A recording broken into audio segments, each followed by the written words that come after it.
and welcome. My name is Dmitry Grozobinski. I'm the Executive Director of the Geneva Trade Platform, and it's my pleasure to welcome you to this session as part of Geneva Trade Week, What Business Should Know, the E-commerce plurilateral negotiations at the WTO.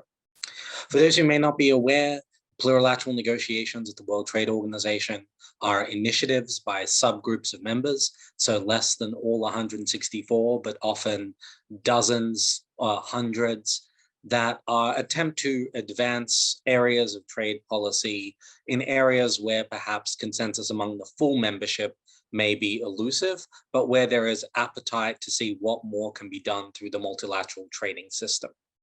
Today, we have a fantastic panel for you, and it's the second in our series of what we're calling What Business Should Know, our attempt to condense some of these complex topics that you might be tuning in for during the public forum into a digestible package and to really nail down what some of these talks mean for business. I want to say a big thank you to our team and our supporting partners at the Geneva Chamber of Commerce, the Graduate Institute of Geneva, and the Australian government for making this possible.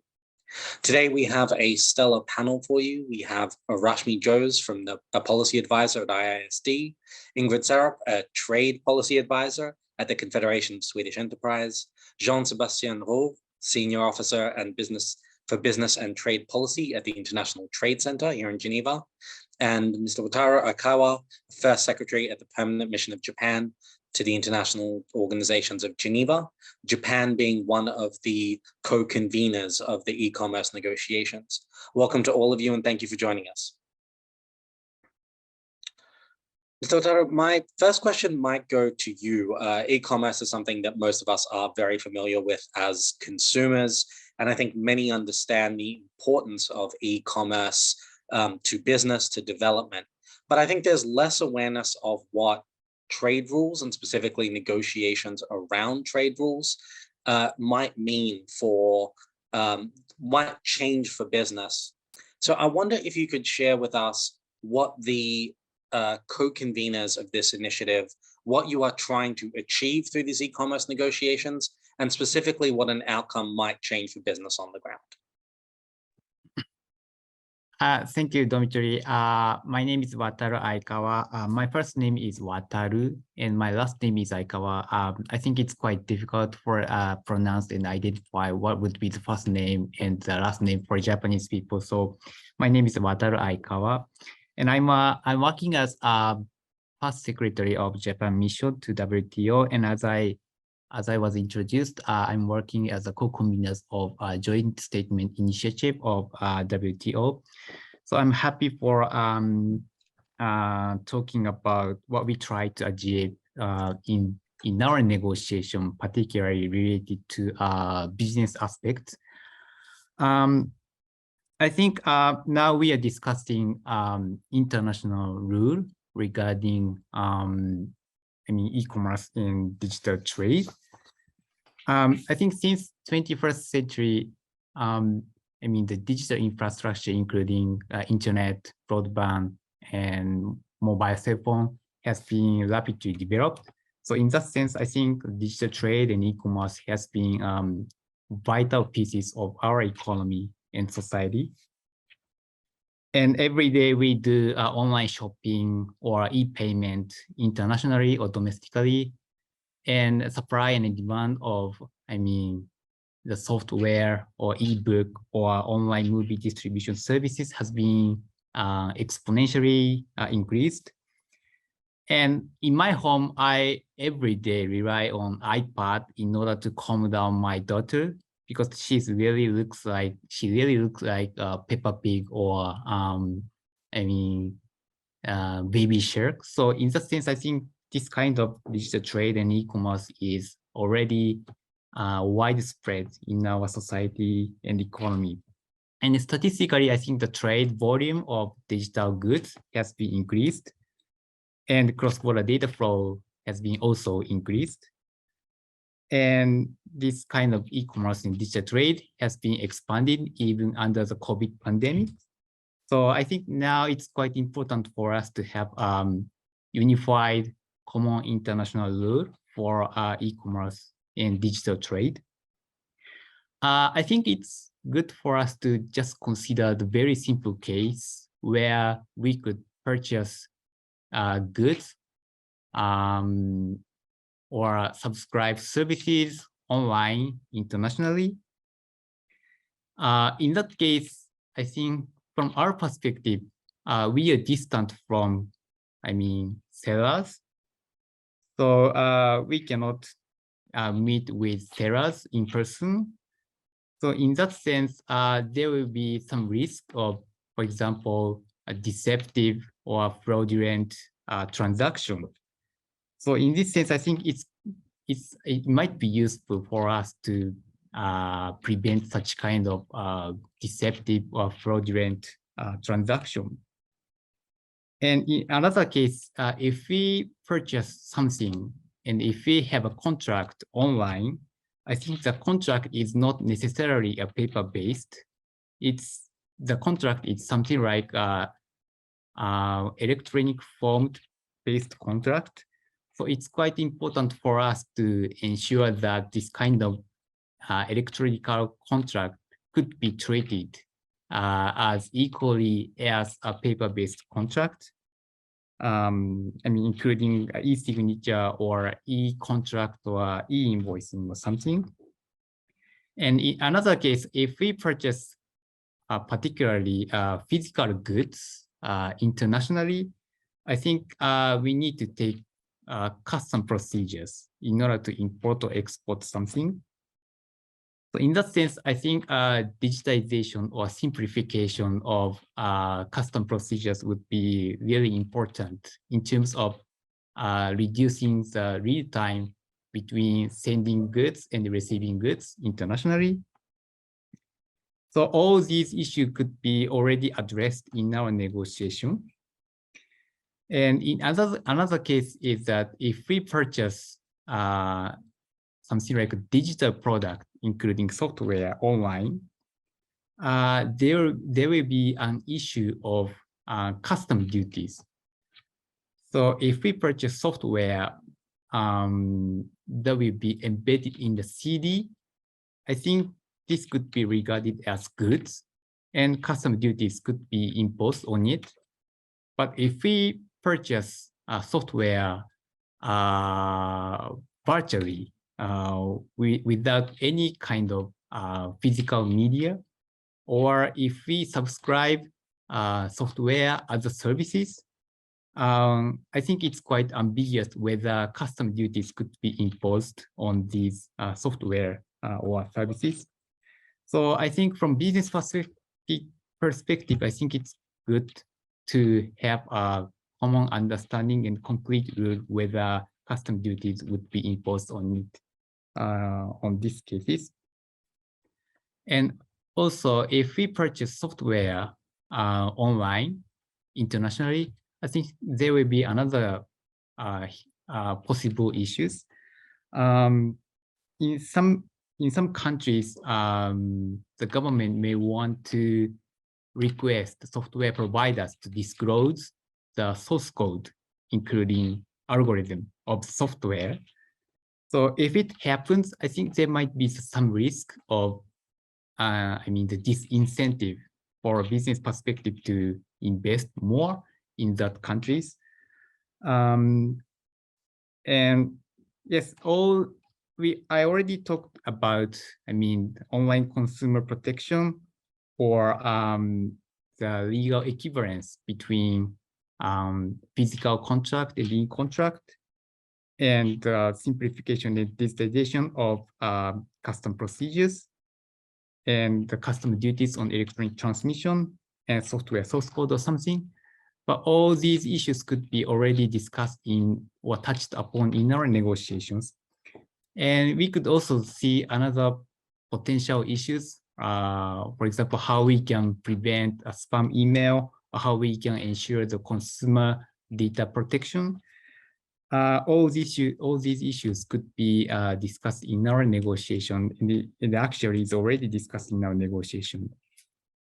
And I talked about the very simple case of B2C supply chain, but we could also consider B2B transaction or B2C transaction, C2C transaction, or even in more complicated cases, I mean B2B2C or B2B2B2C, and the actual supply chain is not limited to just between two countries. The supply chain is probably spread among several countries.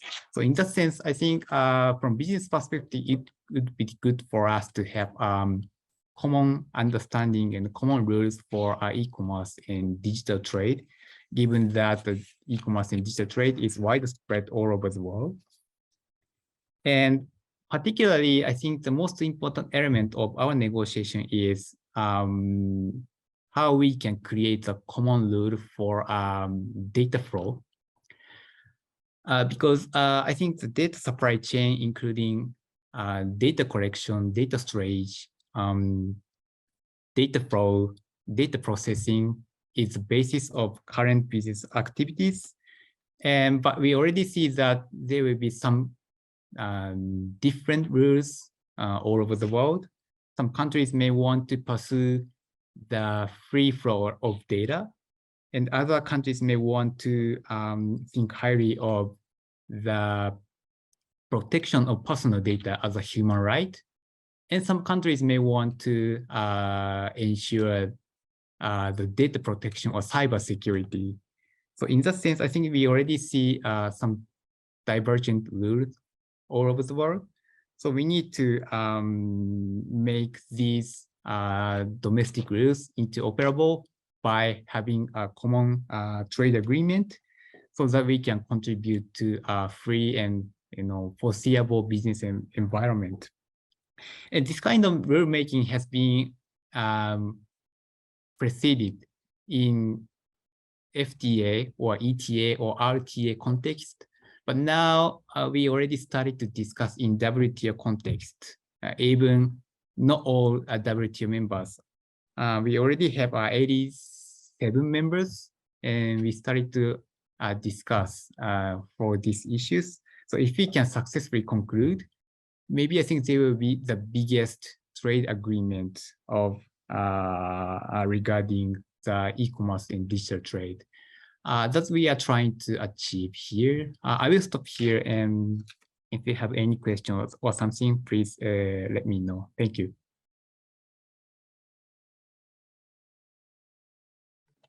Thank you so much. There's a lot. There's obviously a lot there. I think you started with consumer protection, and we ended all the way. We went through controls at the border and sort of almost market access issues of potential duties on digital transfers.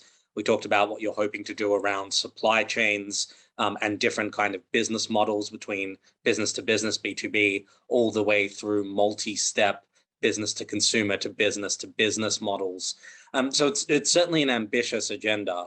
And it sounded like what you were describing, this plurilateral is attempting, is to harmonize a lot of those different rules that are emerging all over the world in order to make things predictable and smooth for business. I wonder if just briefly, it's an ambitious agenda. You've spelled out what you're hoping to achieve. Is there a sense yet of timeline of when are the coordinators the co-conveners hoping to have this agreement done? Thank you very much. I think a timeline is a very important issue for us. And so far, co-conveners do not set a specific timeline for our conclusion. But at this point, what I can say is that if we may want to conclude our negotiation, I think obviously we need a political momentum. I mean, maybe at the final stage of our negotiations. So I think in WTO context, I think ministerial conference is a good opportunity for us to gain the additional momentum to proceed with or conclude our negotiation. So we already have ministerial conference 12 in June, and as we saw, every ministerial conference could be held every 2 years in general. So I think the next ministerial conference could be at the end of 2023 or at the beginning of 2024 or something. So I think the MC13 could be one of the important cornerstone for our negotiations. And keep in mind that we need to carefully tailor how we can proceed with our current negotiation. That's my sense. Thank you. That's a good sense of timeline. I might go toward business now, and Ingrid, you heard Wataru lay out a number of ambitious things this agreement is trying to do. From your sense of the business community that you obviously talk to every day, are those pressing issues? Is there a potential for this agreement? Is it potentially solving real problems? Thank you, Dimitri. My name is Ingrid Serup, and I'm working at the Confederation of Swedish Enterprise, and we are the voice of Swedish businesses representing 60,000 companies and almost 50 industry and employer organizations. And as we all know by now, digitalization changes what companies produce, how consumers consume, and how we trade between countries. And it allows firms to bring new services and new products to a larger number of customers around the globe. And companies now rely on digital solutions to sell and deliver their products. Digitalization also transforms traditional industries and business models. And cross-border data transfers have been an essential part of the transformation of trade, and is now a fundamental part of most businesses' operations. Think about it, almost all companies of all sizes and in all sectors, not only high-tech companies, rely on the ability to move information, to move data across borders to do business and take part in international trade. And in addition to that, the COVID-19 pandemic accelerated digitalization and the uptake of e-commerce. And so now economic development and innovation even more increasingly depend on the cross-border access to digitally delivered services and technologies. However, we need to update the trade rulebook. The problem is that trade rules in this area have not been developed over the years. So there's a gap still between the needs of businesses on one side and the trade rules on the other. And this is why the e-commerce negotiations at the WTO are so important. The e-commerce negotiations offers a unique opportunity to reach an international agreement in this regard that can help realize the potential of e-commerce, of digitalization, and of access to technology across the world. And an agreement on e-commerce would also help us avoid a situation where we have the fragmentation of trade rules. So it's important to have common rules in this regard. And from the business perspective, I need to raise the importance of having an agreement concluded as soon as possible, and at latest by the MC13. And that is already late. We should have had this already now. And this will require compromising and keeping a fast pace by the negotiator. And when it comes to your question of the important elements from the business perspective, I would like first to underline the importance of a comprehensive agreement. We support an agreement covering rules on electronic contracts, signatures, paperless trading, consumer protection, rules against forced transfer of source code, which I think Mr. Wataru explained very well, on data flows, and so on. But I would like to raise 3 areas that I think require a little more attention, and that is 1, data flows and data localization, 2, custom duties on electronic transmissions, and 3, market access. Because a particularly important issue for companies are rules that guarantee that data can be moved across borders and that unjustified data localization requirements are removed. So we are hoping for an agreement that explicitly puts a ban on unjustified data localization requirements. And for this to happen, parties will need to step out of their comfort zone a bit and try to be creative and compromising to find common language. Another area is custom duties on electronic transmissions. The WTO moratorium declaring that members should not impose custom duties on electronic transmissions, and which has been in place since 1998, has been crucial to advance e-commerce and for the digital transformation around the world. And I think it's unfortunate that it has to become such a difficult topic to renew the moratorium at the latest WTO ministerial in June, but also before that. So from our perspective, we would like to see a moratorium that is made permanent and binding, that countries should not impose duties on electronic transmissions or digitally delivered services, or what do you want to call it, in order to provide the certainty that businesses need to expand and invest their trade. And in addition to new rules, for businesses, it would also be beneficial with an agreement that results in improved market access for services, such as telecommunication services and data services, but also when it comes to market access in goods. So we would like to see an agreement which includes commitments for the parties that are not yet parties to the ITA agreement, the Information Technology Agreement, and its expansion, to become members. The ITA is actually an important and an interesting example of a really good agreement between members that has expanded access to IT products, has lowered prices for consumers, and it has enabled innovation and digitalization. So in conclusion, we support a comprehensive agreement covering many issues that can be concluded as soon as possible. And 3 areas that I think require a little more attention: data flows and data localization, market access, and custom duties, a ban on custom duties on electronic transmissions. Thank you.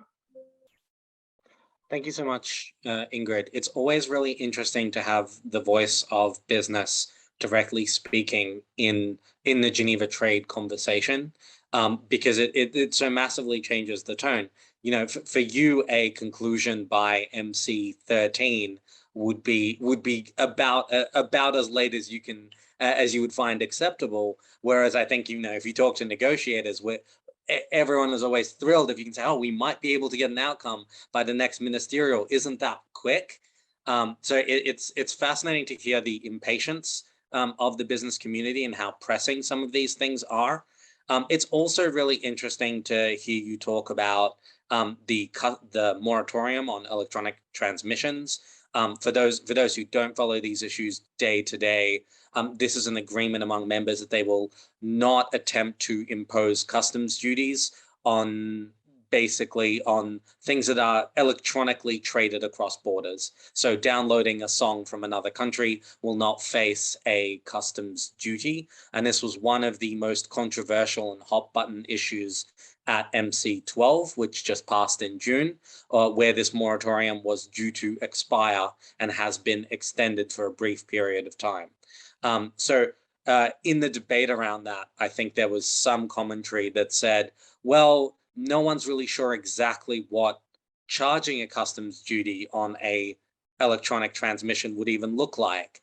But it's fascinating to see that you would raise this as one of your top 3 issues, right alongside many of the things that Wataru talked about and market access. That's a fascinating insight from business. And I should say, I neglected to say at the start, we will try to do some Q&A at the end. If you have any questions, you can pose them at any time via the Q&A tab at the bottom of your Zoom window, and I will put them to our panelists once we are done with our first round of interventions. So please do go ahead. We'd love to hear from you. But with thanks to Ingrid, I might turn to Rashmi now. IISD has been really at the forefront of researching and reporting on these negotiations since they've started. If anyone is looking for a deeper dive than we have time for in this hour, I really do recommend you look at what IISD has been producing pretty consistently on a number of the plurilaterals, including e-commerce. And I wonder, Rashmi, if you could share some of what your analysis and research has found about the issues being discussed, their likely impact, and of course, given the D in IISD, any implications you can think of for development that might come out of these kind of talks. Thanks, Dimitri, for the introduction and for the opportunity to speak here. As you mentioned, IISD has indeed been following these processes quite closely for some time now. And what we've tried to do is essentially produce very targeted research and convening support that's useful for developing and least developed country members in particular, so that they could follow the process and essentially determine how they would like to engage in it. So if it's all right with you, what I'm going to do is, in terms of my insights, I'm really going to look into understanding what are sorry, I have my baby here and he is not cooperating with me today. I'm really sorry. He's like, so the insights I'm going to be focusing on is really to understand what are some of the specific challenges that developing and least developed countries are facing, and how are those challenges essentially informing how these countries are engaging in the negotiations. I'll be delving into 3 challenges. The first, on the matter of digital divide, you often hear about it. It's this issue of access to infrastructure. What this means is in some countries, you simply don't have the digital infrastructure is set up, which means that large segments of the population is not able to access internet in the first place. According to ITU estimates, in LDCs, this means that 80% of the population often don't have access to internet. In developing economies, the number is a little better. On average, it's 50% of the population that struggles with access to internet. In developed economies, that means it's usually 10%, so those are quite big discrepancies. Now, what this means in regard to the negotiations is it essentially challenges this notion that all the members who are participating in the negotiations are those that essentially have thriving digital economies in place, right?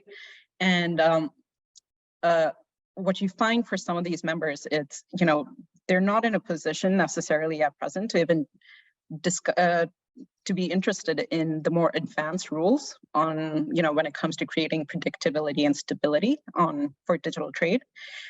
Their main interest rather is in regard to address this critical challenge of lack of access to digital infrastructure. So the kind of provisions that they're interested in these negotiations typically tend to be capacity building based provisions, right? Where they're looking to gain guarantees from donor countries, so that you can essentially have a certain amount of financing that flows into digital infrastructure related efforts. Now, that's the first challenge. We have another challenge, and that's in the issue of access to knowledge. What we've tried to do in regard to our reports is we've really tried to emphasize that the digital divide issue should not just be seen as an access to infrastructure issue, but equally importantly through this access to knowledge lens, right?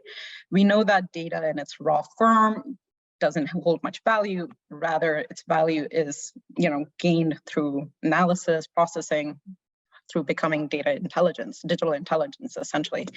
Now, the types of firms that have essentially been successful in converting the raw data, combining it with knowledge,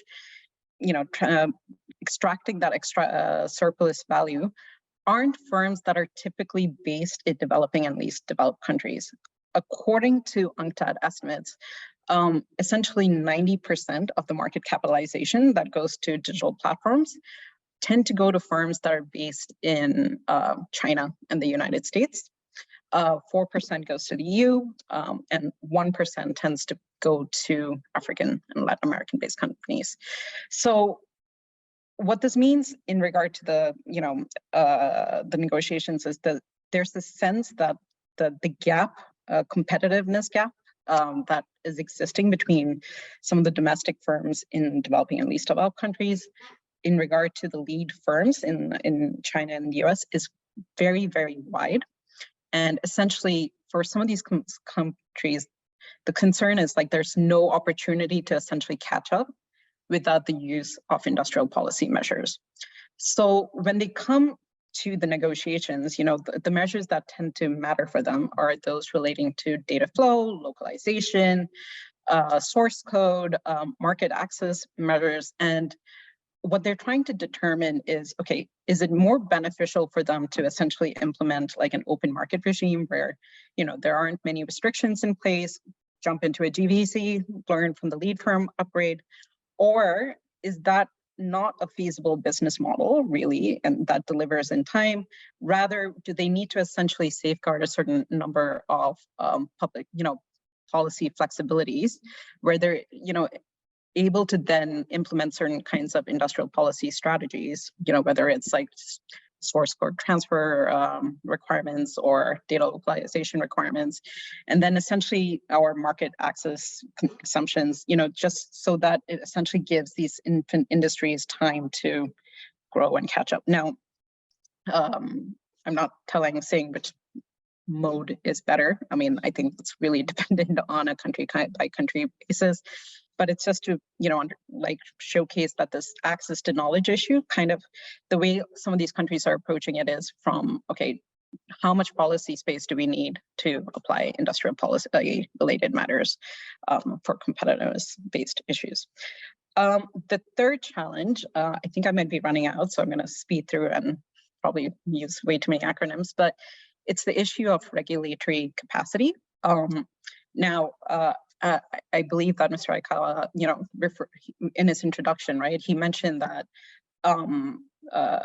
due to a lack of face-to-face interactions, you essentially, in the digital economy, this has essentially resulted in the need for certain types of regulatory frameworks and oversight mechanisms that are focused on essentially strengthening trust for consumers and businesses in the digital economy.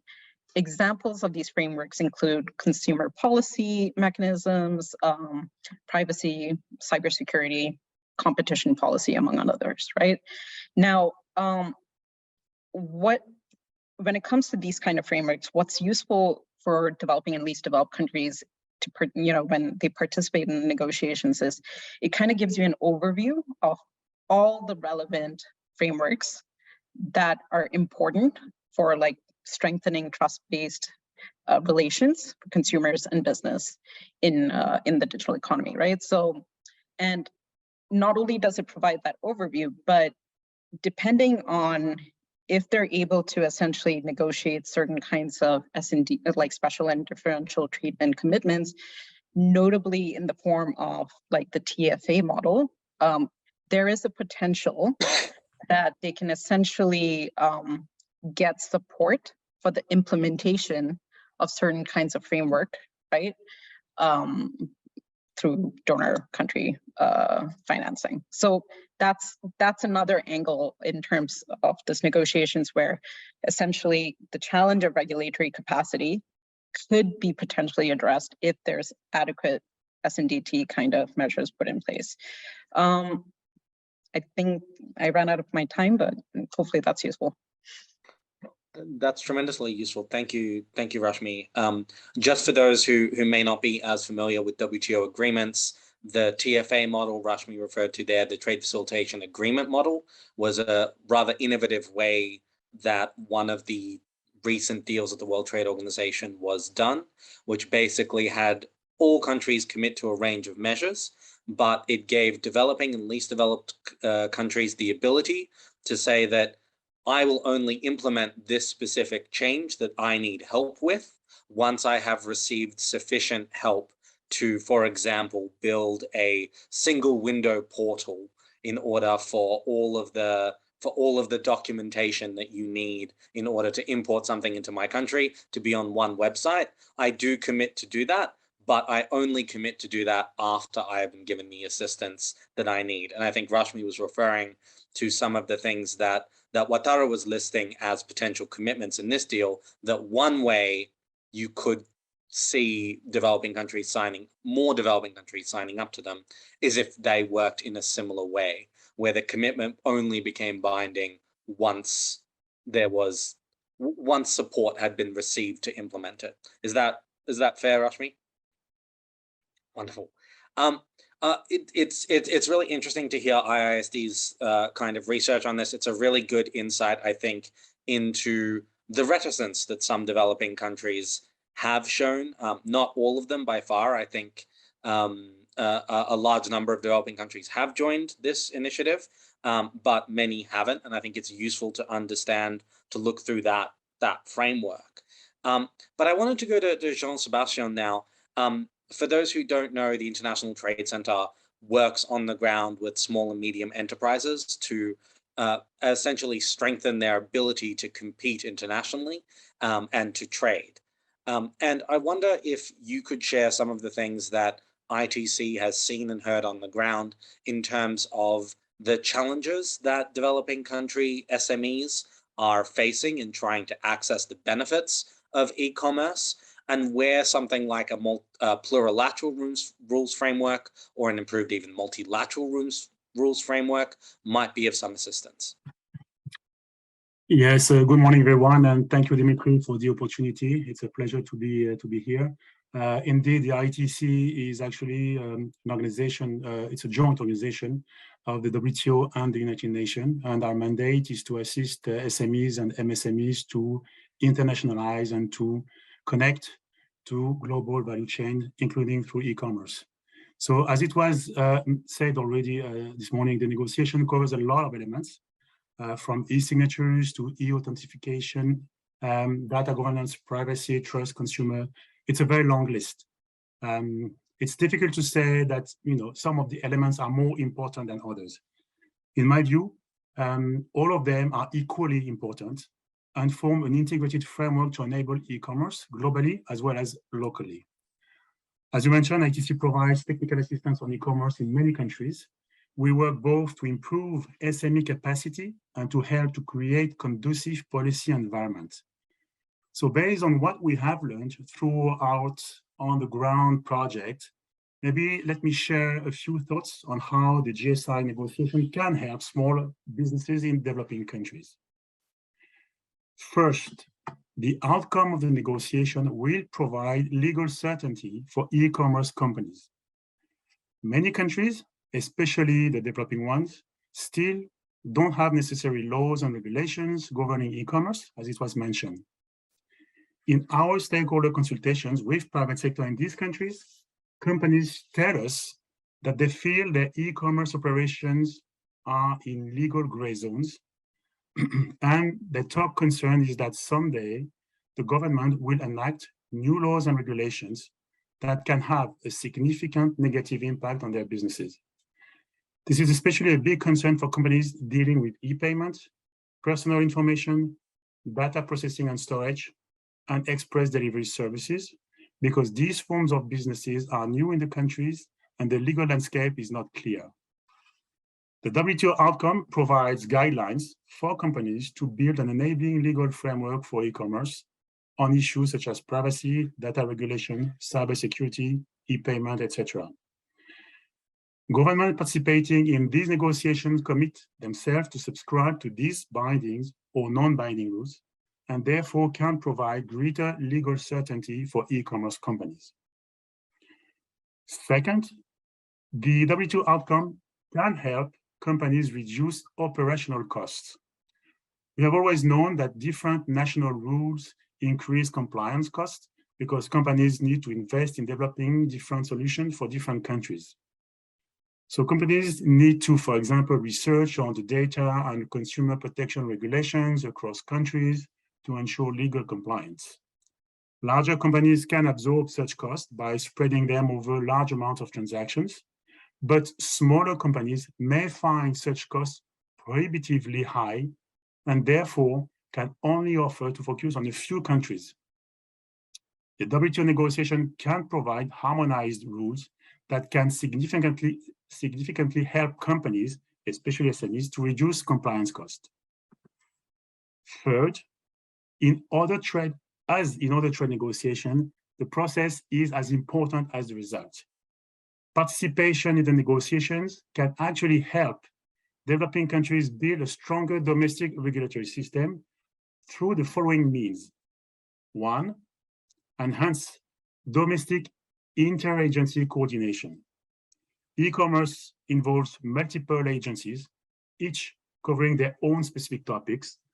And from our country level project, we find that there's a lack of coordination and cooperation among the agencies, leading to inconsistencies in policies, which can make business difficult for companies. Participation in the negotiation can bring together all relevant agencies to the same table and make sure that policies are consistent and coherent. Two, help policymakers across the agencies understand what are the key issues related to e-commerce regulation and learn how other countries are dealing with these issues. Basically learn from best practices. Three, in some countries, especially developing ones, there is no mechanisms for private sector to voice their views in the legislative processes. Therefore, the interests and concerns of businesses are often neglected. WTO negotiations provide an opportunity for a more inclusive process to allow businesses, especially SMEs, to put their interests and concerns on the table for the negotiators to discuss and find solutions.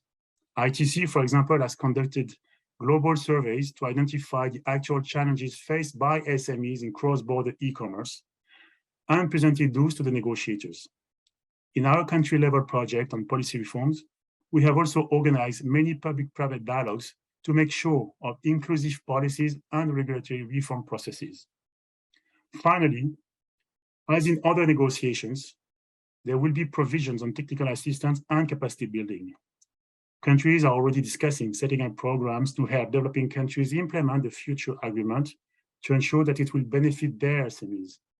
This can be a significant booster for e-commerce development.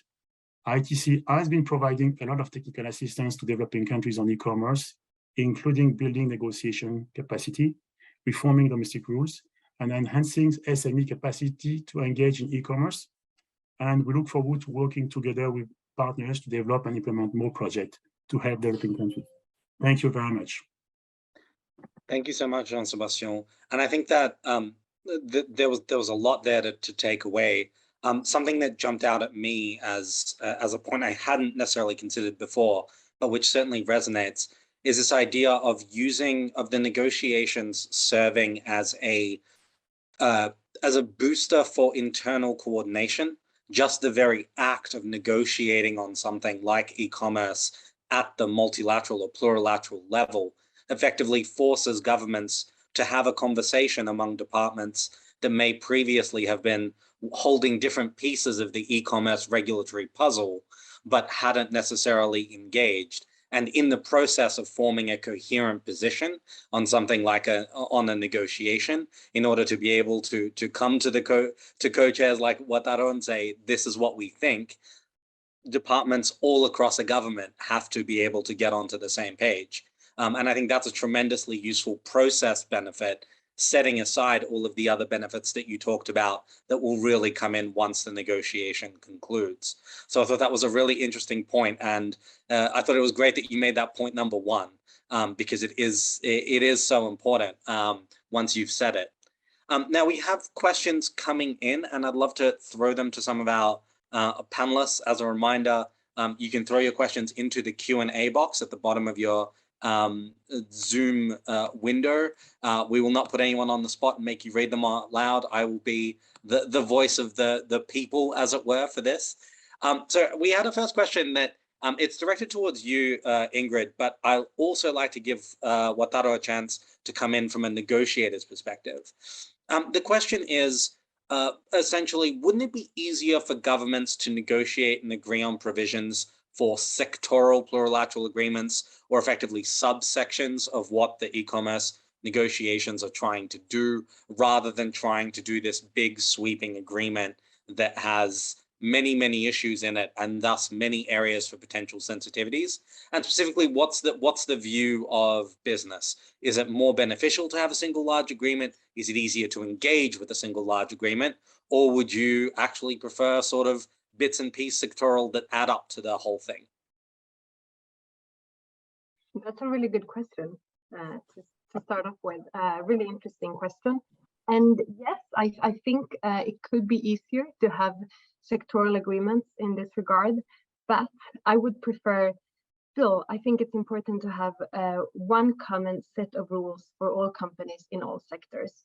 And that is because I think it will be difficult to define sectors, first of all, and we will probably from different countries do it differently, cut the sectors in different pieces. I think that would be kind of difficult. And secondly, many companies operate in many different sectors, and we don't want them to meet and have to adopt to many different set of rules. So we want common rules for all companies when it comes to the digital trade, because it's important that companies meet rules that are clear and predictable. So that would be my answer. Yes, it might be easier, but no, I don't think that would be a good idea. We want to avoid a fragmentation of rules. Wataru, if I could just reframe that question for you slightly. Why was there a decision to do a single kind of e-commerce agreement rather than, for example, an agreement on consumer protection and then separately an agreement on, say, spam, or an agreement on data flows separately? Couldn't that have let you harvest some low-hanging fruit while letting some of the more difficult issues percolate? What was the thinking there? I think when we initiate this negotiation, I think there will be no specific discussion whether we would pursue just one single outcome or we would pursue individual outcome or something. But in general, I think I agree with Ms. Ingrid Serup said that we should pursue just one single outcome. And I think I'm happy for answering particularly related to the question or a request by Mr. Jean-Sébastien Roure. I think in our negotiation, I think we cover a wide range of issues, and we need to engage all relevant agencies, not only limited to a trade representative, but also sometimes we need to engage Ministry of Communication or custom authorities or something. So and now we changed our modality of our negotiations, and we started to invite not only Geneva-based people, but also capital-based people in order to get more engagement from members in capital bases. And in our cases, I think Japan delegation consists of mainly 3 ministries. I mean, Ministry of Foreign Affairs, Ministry of Trade, Industry and Economy, and the Ministry of Communications. And potentially we could also invite a Ministry of custom authorities or financial agencies. So we try to engage more and more capital-based people with a widespread the government agencies in order to make members have a comprehensive views within their delegates. So yes, I certainly agree with that. We should have a single outcome, and we should pursue a single outcome. Yeah, that's my answer. Thank you, Wataru. I might pick that up and move to Rashmi. You were describing that some of the concerns that developing countries have with these forms of negotiations and some of the support they would need in order to implement some of the provisions. Is there, and you mentioned the trade facilitation agreement model specifically, is there a sense that a single big negotiation is easier for developing countries to engage with constructively and to potentially extract those kind of benefits that they need? Or is your sense that developing countries would prefer to stay out of it entirely, or to look at just individual issues? I mean, it's a good question. It's hard to answer. I mean, I can't speak on the behalf of developing countries, but just based on some, insights from, let's say, specific meetings, there's the sense that, for the countries that are participating in these negotiations, they recognize the importance to do so, because they realize that, the digital economy is a reality. It's going to move forward without them, and you might as well engage in the process, and not risk essentially being left further behind. In terms of their preferences, I think what they would like to do, from my sense, is essentially for all the issues that are being addressed, to have a more clarity on essentially understanding, okay, how are these measures going to be effective in delivering development-focused outcomes for these countries, and essentially how should they be better adapted to specifically meet the needs of developing countries. I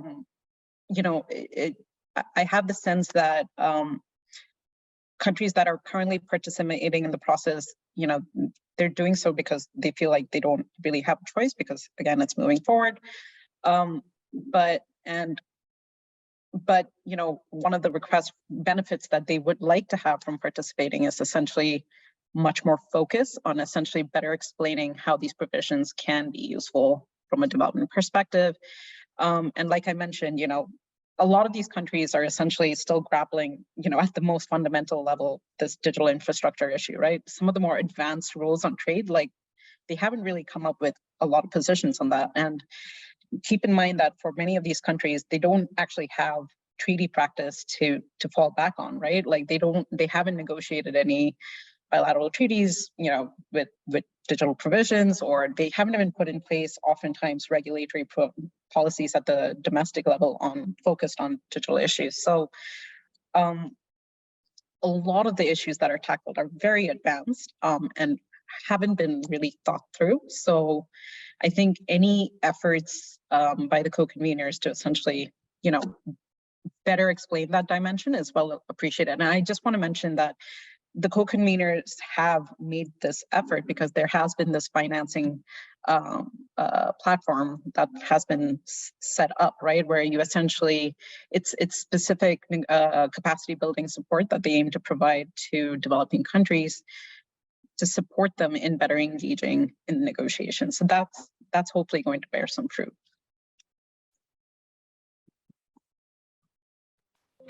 Thank you very much. Thank you very much, Rashmi. Before we move to a follow-up question on that one, I want to ask a question of Jean-Sébastien. A frequent counter argument you hear to I guess some of the things that you were describing as the benefits of these kind of rules is to say, well, for example, India as a developing country has been quite successful in building up its footprint in digital services trade as an exporter of services. The Philippines has been successful in building up its footprint as an exporter of services. And they were able to do this without engaging, without a kind of system of international commitments around digital, without the conclusion of this agreement. So are there, what are the kind of specific benefits? Why can't that model just be replicated? Why do rules add something new? Well, I think it's very difficult. I don't think there is any one size fits all, and certainly we do promote, success stories in our project. You mentioned Philippines. The BPO industries is certainly probably what you have in mind.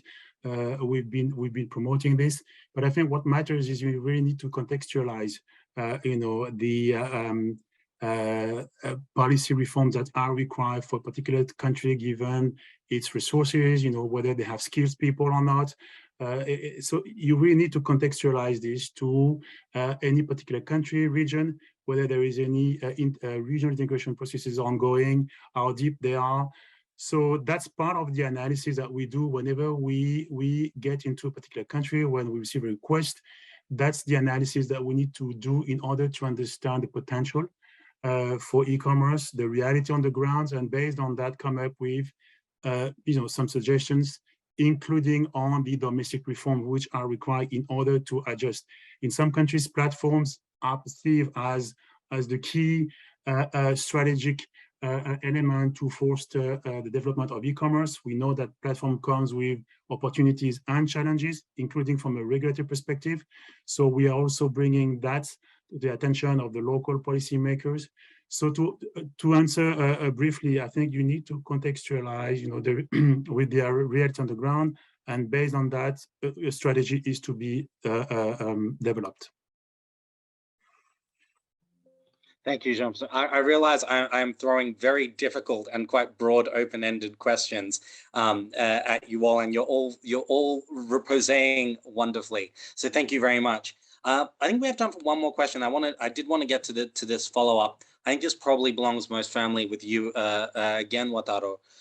Basically, as a follow-up to that previous question, and I think there's two parts to this follow-up. First is, would it be fair to say that the long-term vision of the co-conveners is to multilateralize anything that is achieved plurilaterally? That's sort of part one of what's in this question. And part two is just to kind of follow up on this notion of breaking down what are currently the sort of 11 or 12 or so disparate things that this agreement is trying to do. Were there things that, for example, weren't included because you didn't think that they would get consensus even among a plurilateral group? Would it be easier to strip out more things to find a lowest common denominator? What's your approach then to this sort of question of taking all of these areas and perhaps dealing with some of them incrementally or not at all?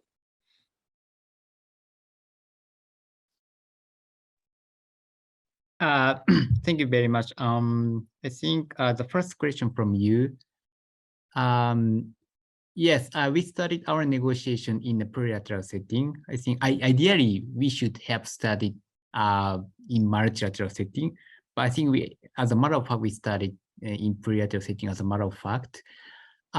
Yes, ideally we could, have an agreement in multilateral setting, but I would also say that it might be sometimes need to overcome some challenges in going to the multilateral stage. So what we can do now is to increase the members of our GSR e-commerce negotiations. Currently, we have 87 members, and we started with this negotiation with 72 members. So the member is gradually increased. And our negotiation is open, transparent, and inclusive. So we are very happy for other members to additionally come in to our negotiations if they are interested in our negotiations. So currently we are trying to increase the membership of our negotiation. And finally, it might come close to the multilateral setting. But yeah, now we are trying to increase the number of GSI e-commerce participants. And the second thing is that, yes, as you said that we already see some very difficult things to get compromise in our negotiations. But I think we try to, as I said, we pursue just single one outcome for our negotiations. So we try to make as much effort as possible to get compromise or get to the agreement for these difficult issues.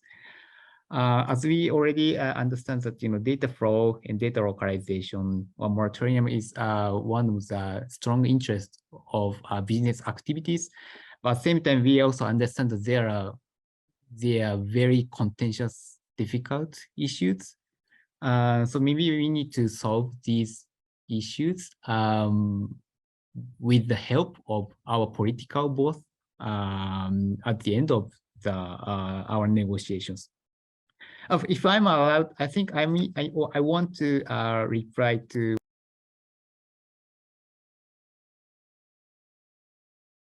We've just lost your sound, I think.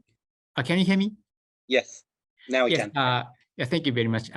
It's a very good opportunity for me to get useful insight into how developing members see our negotiations. Yes, we commonly fully understand that the difference between developed countries and developing countries in terms of their interest or in terms of capacity. So I think the TFA model would be the good precedent for us. I'm not sure we can copy the TFA model in our negotiation, but I think it's still worth referring to the model.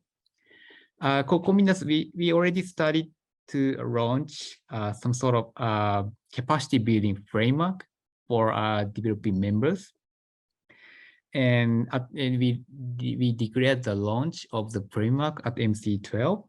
And at the same time, we could also consider some useful instrument that we can absorb the difference between developed countries and developing countries. So for example, we could consider to have something like a moratorium period of implementing the measures that we need to take if we finally agreed our agreement. So this kind of instrument could be installed if needed in our negotiations. So we fully understand the concern and the divergence between developed countries and developed countries. We try to to come up with a good solution for these issues. Thank you. Thank you so much, and I think that's a good place to end it. It is fantastic when even a webinar that is supposed to be sort of informational for the public turns into a general discourse. I certainly learned a lot from all of our panelists, and I want to extend a massive thank you to all of them. Thank you, Ingrid, Jean-Sébastien, Rashmi, and of course, Wataru. Thank you for taking the time and to share insights into this plurilateral. We hope those of you watching at home and those of you who will subsequently watch find this useful and interesting. We at the Geneva Trade Platform have been trying to gather all of the information we can on all of the plurilateral initiatives and the MPIA dispute resolution framework at the WTO in one place. And that place is the WTOplurilaterals.info website. And we hope you have a chance to check that out and find that useful. But for now, thank you again so much to all of our panelists. Thank you to you for watching. And until next time, have a lovely day.